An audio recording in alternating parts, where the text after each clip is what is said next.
The OKC Thunder are an S tier team. It's simple. They're 8 games clear of the next best team in their own conference, and they're tied for the best team in the NBA with the Cleveland Cavaliers. By far, in my opinion, the most complete team heading into the playoffs potentially. Welcome to our mid-season NBA tier list. Today, our tier list is based on two main factors: regular season performance and how each team is performing compared to our preseason expectations. For example, the Houston Rockets are an A-tier team because they are playing well and surprised us by being a top 5 team in the Western Conference. The Phoenix Suns to me are an F-tier team. They're outside the play-in overall, which means they're 11th place and have an under 500 record at the moment.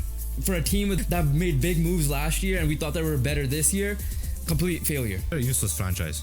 It's as simple as that. You're going franchise. Bro, they've had so much talent over the past couple of years and they haven't, made anything happen.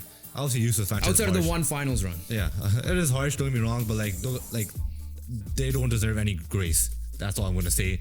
And if you're gonna go all in hatred on the Phoenix Suns, you have full right to do so because they are complete garbage right now. The Boston Celtics are not complete garbage, and they're an A-tier team, second place in the East. And we'll get to that reason later, the reason why they're second placed. But the thing is, they're still looking at their championship selves. Obviously, they may not have been their dominant level like they were last year. All regular season, they were the championship best team, hangovers, right? But overall, they're still, they're still doing their job and they're still going to be a threat. In my opinion, they're still the best team in the Eastern Conference at the minimum, and the second, tied with OKC, you could say, for the best team overall in the NBA. They're like the Florida Panthers, right? They're handling business when they need to. And yeah, the next up though, the reason Cleveland Cavaliers are S-tier team, tied with OKC for the best record. They made obviously moves that we thought they were not gonna make. Like for example, we thought Donovan Mitchell would have been gone. That's not the case. They extend him. Right now they made a move for DeAndre Hunter because they're a really good team. They surprised us all with the undefeated start, obviously for me, and we thought they were gonna be a playoff team. We thought for sure A at the minimum, B, but seeing 44-10 record at this All-Star break at the moment was not what I expected to see at the moment with how the parity around the league is. It's crazy. They're one of the teams that really haven't added too much in the offseason. Except for a coaching change. And I guess that's what was needed and get the drama out, of Donovan Mitchell not wanting to be there because he clearly wants to be there because he signed a contract extension. And Garland and Mobley are rolling. They're adding to their offense. We know they're so good defensively, especially in the paint. And the big factor is they're healthy, right? Last year, Garland was out for a bit. Mobley was out for a bit. Jared Allen's been out for, has been out for a bit. So they've been healthy, all their main starting five, and they added DeAndre Hunter, which is obviously going to help. But let's move on to probably the greatest trade in NBA history. It is. I'll let you take the reins on this. S tier for, front office moves. But so far on the court, I could argue an A. I won't be opposed to it, but right now I'm put them in B. And the reason is they have been on a hot streak right now. They didn't just lose the Jazz, which is goddamn, how the hell did you lose the Jazz? But overall, getting Luka Doncic is absolutely massive. It is going to hinder the team right now. So we don't know the full results of what. It's kind of hard to judge at the moment. Yeah. But coming into the trade, they were playing really good basketball. For me, it's going to be somewhat of a slow start because, again, Anthony Davis provided a lot of defense and the size and everything. So that goes downhill, plus acclimating a guy like Luka in this offense. But for me, I agree it's a B tier at the moment. Yes, they're currently top 5. Many people thought they were not even going to be. They'll be like the Phoenix Suns and the Golden State Warriors trying to fight in a play-in spot. JJ Redick has a complete culture change for these guys a little bit. The tactics and everything has been going. Austin Reeves could arguably be an MIP candidate when it's all said and done as well. But at the moment, they are a little level behind of the teams ahead of them based on expectations. But so far, yeah, B tier team. The other half of their favorite teams is up next, and that's the Toronto Raptors. And to me, I gotta put them in the D tier team. It could have been F, but they had that nice little stretch of 8 of 9 and 5-game win streak, teetering now once again after the big Brandon Ingram trade, even though Brandon Ingram hasn't stepped on the court yet. Stay tuned for a Toronto Raptors video, by the way. We'll talk about that then. But yeah, at the moment, they are closer to a play-in spot than they are to the last place team, which is the Washington Wizards at the moment. So for that, I can't disrespect them too much because we'll be getting to the teams that belong to F soon. Yeah, no, they're not completely bottom of the barrel. We expect them to be pretty shit, and then they have been. Even during the year, we thought they would average out to being we expect them to be shit, but yeah. they're shit. There's no averaging. There's no the Raptors goddamn suck. Simple as that. The only thing that happened, the best thing that happened in Raptors season so far was the Vince Carter jersey retirement ceremony. Other than that, these guys have been complete garbage. Still fun though. It's fun though, yeah. That's the thing. They kept a lot of the games close, especially in the beginning. And you have some young guys that are like, I think our draft class was actually been exceptional. Walter's playing great, Mogbo's playing great, Jamal Shed, the steal of the draft, is playing, pretty solid for a second round pick. And we got some young guys going, don't be wrong, but like at the end of the day, it hasn't really amounted to anything. Injuries were a factor, and you got to find the consistency. That's all. Yeah, I know. And our main guys, Scotty and Quickly more so have not been that great in terms of consistent wise. Barrett hasn't been the same like how he started off. Him and Grady Dick have not been the same as well. So yeah, overall, we suck. The Atlanta Hawks are a C-tier team. They had good runs and bad runs this year, and that is the main reason why they're sitting just below 500. The Pelicans are in the F tier. Injuries have ruined their season, but at least this time they have a chance at the #1 overall pick. The Bulls are in the C tier. They still sit in a play-in spot even after they got rid of Zach LaVine for a bag of chips. The Nets are in the D tier. They are exactly where we expected them to be, especially after when they traded away Mikal Bridges in the offseason. The Jazz are in the F tier. They have been as bad, if not worse, than the Pelicans. The Denver Nuggets are an A-tier team, right? They're similar. If you guys watch our NHL tier list, the Edmonton Oilers kind of had a slow start, but have reeling as of late.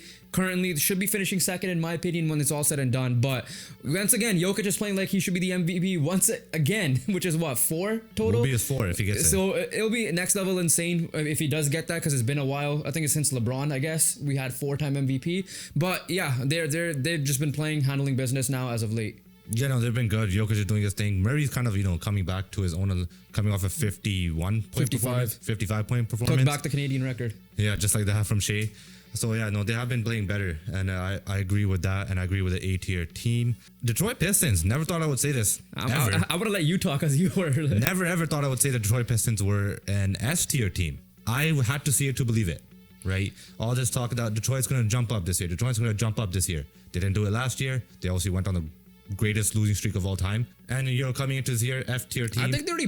I'm pretty sure you had them at F-tier too, like in their preseason rankings. I said they'll take a small jump. I don't know if I had them F, maybe D. I think I don't know. But that small jump turned into something gigantic because they are six, a legit playoff spot, not just BS bullshit playoff spot. So they've turned heads, and they turned my head. Yeah, no, fair. I think they already matched their wins from last year, or they're close to matching it. And it's just the All-Star break at the moment, right? Yeah, well-deserved. Cade Cunningham, well-deserved All-Star, so shout out to the Detroit Pistons. At least you Pistons fans could finally hold their head high, right? Yeah, they don't have to rely on the lines anymore, I guess. Exactly. But Golden State Warriors, for me, are a C-tier team. They started off very hot. They started off as an A-S-tier team, and then they cooled down immensely. Now, if I were to project, I might put them in projection-wise would be B, because the Jimmy Butler trade for me fits them well of what he will provide for them. But at the moment, results-wise, they're barely in a play-in spot at the moment. They were fighting with the Phoenix Suns for a while. The reason why they're a C-tier team is because they are in a play-in spot, and they kind of, since the Jimmy Butler trade, are 3-1. So that kind of helped them. Yeah, and also they're over 500. In my opinion, I thought the Suns would have been better too. Yeah. I had more expectations for the Suns than I did the Warriors, so I agree with that. The Clippers are a B-tier team. I could low-key argue they have been worse with Kawhi Leonard than without Kawhi Leonard. But your biggest concern coming into the season was that, no Kawhi Leonard to start off. I had them missing the playoffs. Play-in completely. Yeah, to the fact that you haven't missed him completely. But James Harden turned back the clock. He is an All-Star, and he has shout out your boy. Shout out to Norman Powell. What a legend. Rapper Grill. No, but overall they have been playing. Powell's MIP candidate for sure. He has been a main factor. And James Harden. People are shouting All-Star snub for Norman Powell, right? Yeah. So, and then James Harden, just in terms of facilitating wise, has done a great job too. For me, you could argue for me it's A, because I had them 13th place, right? But no, B is fair because they are under the Lakers. They're still a good team. It was just I just went a little bit more on the hot take. The other thing that did now was added really good moves with both Bogdanovic and Ben Simmons has been good in the first game he has played, and I think he will be fantastic under Ty Lue. I mean, the teaser is that you expected this team to be what some team in the East is doing. That's down there at the moment. But let's move on to the Indiana Pacers, and I'm gonna put them at the B tier again, kind of like the Denver Nuggets, where they started off slow, but now they come into their own. Yeah, sitting 4th, I believe, in the East, and they're kind of back to playing Pacer basketball again. They were in that mold where when they started, I'm like, oh, it's one of those, like how Atlanta had that one good year, and then they kind of fell off a little bit, and I thought that was done. But like since the calendar turned 2025, they've been insane, right? To the point where they overtook and now they're a top 4 seed, right? I think B is fair. I think they are below the couple of teams ahead of them because obviously, take the Cavs aside, the Knicks and the Celtics are like 5 games at the minimum ahead, right? So B is fair for them in my opinion. The Hornets and the Wizards are the 2 worst teams in the East and deserve to be in the F tier. The Kings at the moment are in the C tier, but we have to see what impact the Fox trade have on them for the rest of the year. Portland have gone on a sneaky run before the break, and that pushed themselves into the D tier. The Heat are in the C tier as they sit right behind the Hawks in the play-in race. The Milwaukee Bucks, I'm gonna say B tier team. They're in a definitive playoff spot at the moment, so they are behind the Pacers, but they're only behind by like 1 game or so. So they're not in a play-in spot, is what I'm trying to say here. Look, they haven't played great. And obviously, when you're looking at it that standpoint, they're in a playoff spot. They're 5th place in the East. All that sounds good. But then we're looking at this, and we're looking at the entire NBA. And when you look at the Lakers record, and you look at the Bucks record, there's like a 8 to 10 game difference, I believe. No, not 10 games, no. Well, 8 game difference, I think. Lakers have 32 wins, and the Bucks have 29 wins. So that's 3. It's a 3-win difference, but the standings are 8 to 12 is what you're getting at. That's what it was. But like if you're saying like with certain teams, like they have only 1 win better than the Warriors. Let's just say that.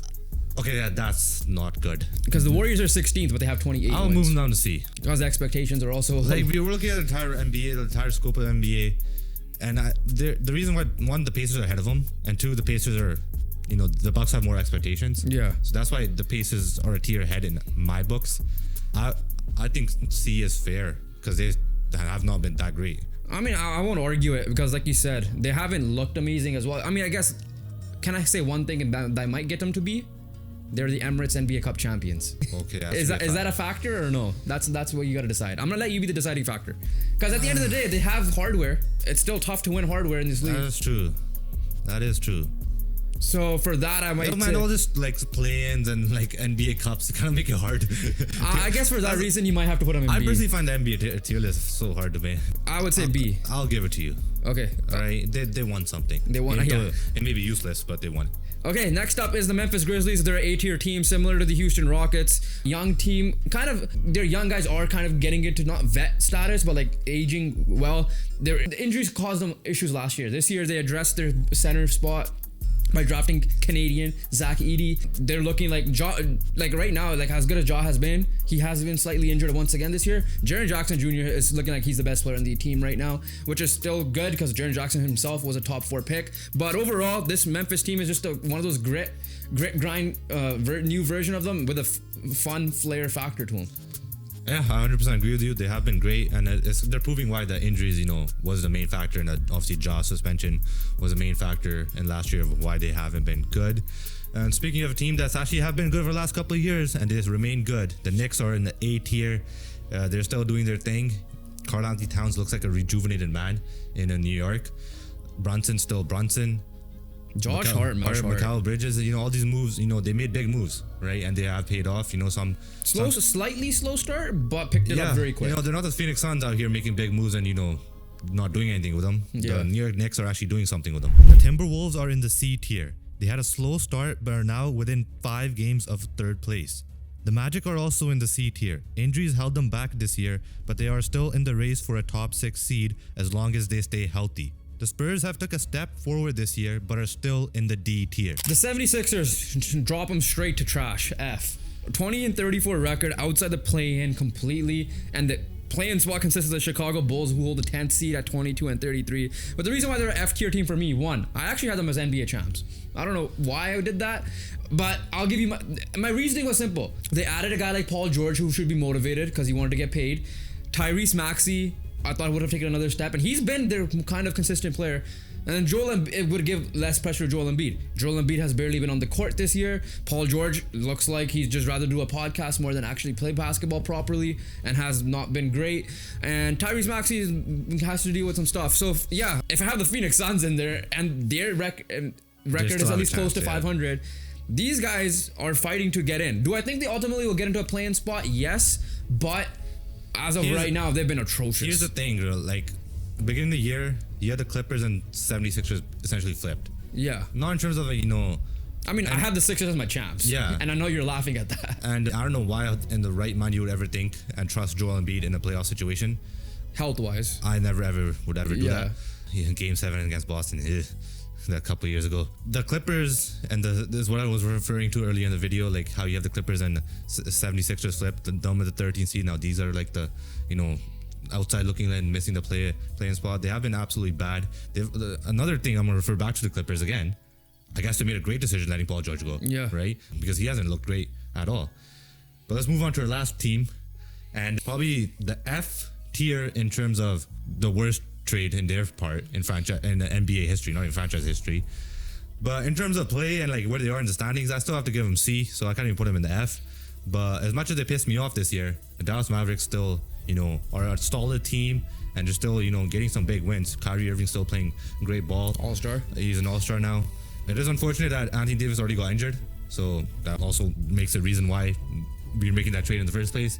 But putting the trade past, talking about the on-court play, they have been solid enough. They've done enough. They haven't been this NBA Finals obviously appearance team like they were last year. I mean, Luka was hurt. at the Luka beginning was of hurt it, too, right? So a lot of pressure was on Kyrie, and he had delivered, and But they're in a play-in spot. if I were to project it, all three of the big men are going to be out for a significant amount of time. Yeah. What's his name? Anthony Davis, Gafford, and Derek Lively at the Lively's moment. been out, yeah. So, yeah, I mean, like you said, F tier trade, which is fair because you got rid of Luka. Obviously, the return was still okay enough that you got an all-star out of it, but on the play, I agree with you. Like, again, a lot like what? The Timberwolves, Mavericks, Kings, and Warriors are all literally the play-in teams. They're all within a game of each other.